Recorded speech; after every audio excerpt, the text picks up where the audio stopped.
Bienvenue dans Dimanche Preview, l'émission qui essaie tant bien que mal de vous faire apprendre des choses et surtout d'ouvrir vos machins. Donc cet épisode est un peu spécial puisque nous n'allons pas apprendre à foutre de la peinture partout et à se prétendre artiste, non, mais on va plutôt apprendre à comment correctement prendre en photo nos dessins. Prendre en photo ces dessins, c'est pas du tout aussi évident que ça. Et surtout, c'est que c'est primordial de correctement montrer votre travail quand c'est important pour vous. Si vous êtes artiste, balancer une photo ratée de votre dessin, c'est carrément se balancer une balle dans le pied. Balancer une balle dans le artiste, c'est se tirer une balle dans le pied. En effet, à moins d'avoir un très gros photocopieur, souvent le résultat est assez pourri, les couleurs sont assez dégradées. Et donc optez pour la technique de l'appareil photo sur trépied. Si vous avez un réflexe, c'est top. Si vous avez un bon numérique, c'est bien. Si vous avez un bon téléphone, c'est pas mal aussi, je crois. Étape numéro 1, pas de flash. Mais avant de commencer, je pose mes bails, ok? Le premier qui me fout un flash, il fonce la gueule. Putain, je déteste le flash. Oh, ah putain. Non mec, tu mets pas de flash, hein. Taille de l'image. Dites-vous que plus la taille de vos images sont grosses, plus ça sera réussi. Alors ne commencez pas à comparer les millions de pixels de vos appareils photo, hein, ça c'est une très grosse connerie. On ne peut pas comparer un appareil photo qui a 12 millions de pixels et 10.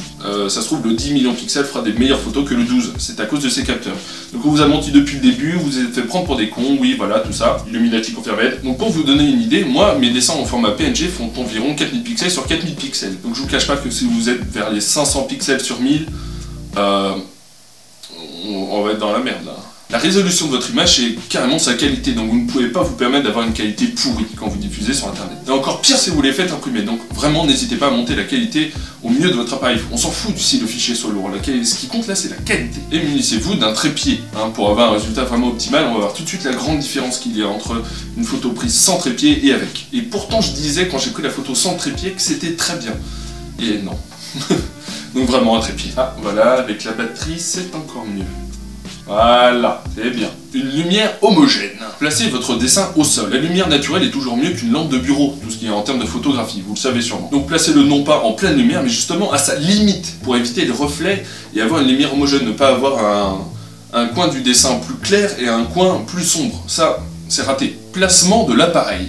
Montez votre appareil sur le trépied au plus haut possible. Et le but ici, ça va être de placer l'appareil le plus perpendiculaire possible au dessin. C'est très important. Alors pour les types réflexes, c'est normal, mais même si vous avez un bon numérique, essayez de vous mettre en mode manuel. Le mode automatique, c'est pour les faibles. Oui. Faites en sorte que les bords de la toile soient ici totalement parallèles au cadre de votre photo. Maintenant faites la mise au point en mode automatique si vous voulez, là c'est compréhensible. Mais moi je préfère faire la mise au point manuelle et m'assurer que toutes les zones du dessin sont nettes et qu'il n'y a pas une plus nette qu'une autre. Et réglage de l'appareil. Donc là attention, maintenant on va parler technique photo. Hein. Donc cherchez sur votre appareil si vous pouvez changer les ISO.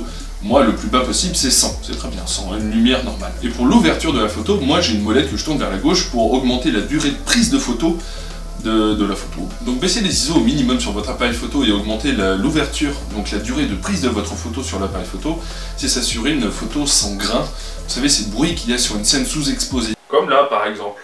Une fois que vous jugez que la luminosité de votre photo est fidèle à votre dessin, mettez le retardateur sur 2 secondes et préchauffez votre four thermostat 7. Prenez la photo, voilà. C'est pas trop compliqué. Regardez, on voit vraiment la différence entre une photo prise avec le déclencheur et une autre avec le retardateur. C'est ce qui s'appelle le flou de bouger. Et le flou de bouger, c'est le mal. Voilà, vous avez sélectionné votre meilleur cliché et ouvrez-le sous Photoshop. Et je pense que pour Photofiltre et d'autres logiciels, c'est à peu près la même chose. Ensuite, sélectionnez le plus gros de la photo pour ensuite le recadrer pour que ce soit plus facile au retravaillage plus tard. Première étape de retouche, on va pouvoir jouer avec la luminosité et le contraste pour essayer de ressembler le plus fidèlement possible à l'original. Ensuite, vous pouvez jouer avec les niveaux de rouge, de vert et de bleu, mais si vous n'y connaissez pas vraiment, je vous le déconseille assez fortement, vous pouvez avoir des mauvaises surprises au niveau des couleurs. Ensuite, un dernier outil assez sympa, c'est la vibrance. En fait, l'effet de vibrance va donner un peu de punch aux couleurs de votre dessin. C'est pas de la saturation, c'est du punch, visuellement. Ensuite, sélectionnez votre calque dessin, faites CTRL A pour tout contrôler, et CTRL T pour modifier la taille et la rotation de l'image. Déplacez le dessin dans le coin supérieur gauche du cadre, et jouez avec la rotation pour éviter de voir le sol. Recadrez, ensuite sélectionnez avec CTRL A, ensuite allez dans l'onglet édition et faites transformation, déformation. Ici vous pourrez recadrer et jouer avec la perspective de votre dessin. C'est ici où on va pouvoir expulser tous les trous que l'on peut voir sous le dessin. Ensuite, avec l'outil densité moins, ou plus, je sais jamais, vous pourrez éclaircir et assombrir quelques zones de votre dessin. Ensuite, faites-vous une bonne copie JPEG que vous renommez très intelligemment, contrôlez la qualité, et si ça vous va bien, commencez à faire l'export pour le PNG et le PDF. Regardez ici l'ancienne et la plus récente des versions. Vous voyez que sur l'ancienne, on a perdu des informations à cause du traitement de l'image qui était assez pourri. Ensuite, dans le format PDF, ce qu'il faut aller, c'est dans compression. Dans la compression JPEG, non, c'est pas ce qu'on veut. Nous, c'est sans compression. Et vous pouvez changer aussi le ratio du pixel pouce, on peut le mettre à 300, c'est bien pour l'impression. Vous enregistrez votre PDF, et voilà. Retouche. Donc il est possible que pour certains dessins, vous deviez totalement le retravailler. Moi, ça m'est arrivé pour la toile de Dimanche Pluvieux numéro 2, le monstre avec la glace. Vous le savez, je vais faire des posters de mes dessins, et donc avant un contrôle d'impression, j'ai remarqué que justement, la photo de cette toile était plutôt grave ratée. Il y avait un flou de bouger, le noir était moche, il y avait des... je sais pas, tout était à refaire.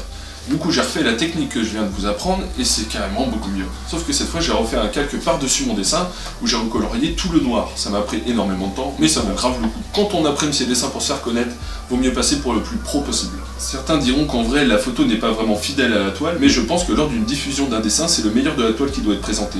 C'est un peu arrangé, au final comme un enregistrement sur un CD. Si vous assistez à un concert, le son ne sera pas fidèle au CD, évidemment, c'est sa meilleure version. Ensuite, exportation. Voilà, votre dessin est prêt et maintenant on va voir comment faire une bonne exportation sans compression. Donc la compression sur les dessins, hein, c'est tous les gros carrés comme ça qu'il peut y avoir, surtout dans les zones sombres.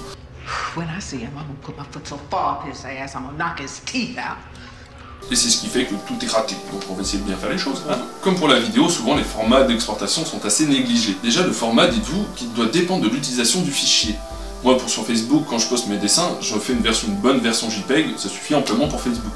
Sauf que pour mes masters, mes dessins vraiment de référence, mes fichiers, ils sont au format PNG, donc il est un format qui a peut-être beaucoup plus de qualité. Et ensuite, pour les impressions, je fais des formats PDF, sans compression non plus aussi. En gros, pour faire le contrôle de qualité, dites-vous que le fichier doit être le plus volumineux possible. Imprimer ces dessins. Donc comme moi, pour ceux qui voudraient faire imprimer leurs dessins sur du format A3, j'ai 2-3 petits conseils parce que je suis à fond dedans, donc je vais essayer de vous aider.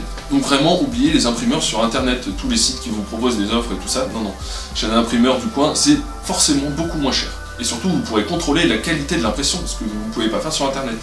Si la copie est mauvaise, redemandez-en une nouvelle, il vous la fera même pas payer. Donc n'oubliez pas de contrôler le contraste et les couleurs à votre dessin, emportez l'original s'il faut. Et regardez, petit truc con, chez mon imprimeur, il a mis la qualité la plus haute possible d'impression, légitimement, on est d'accord.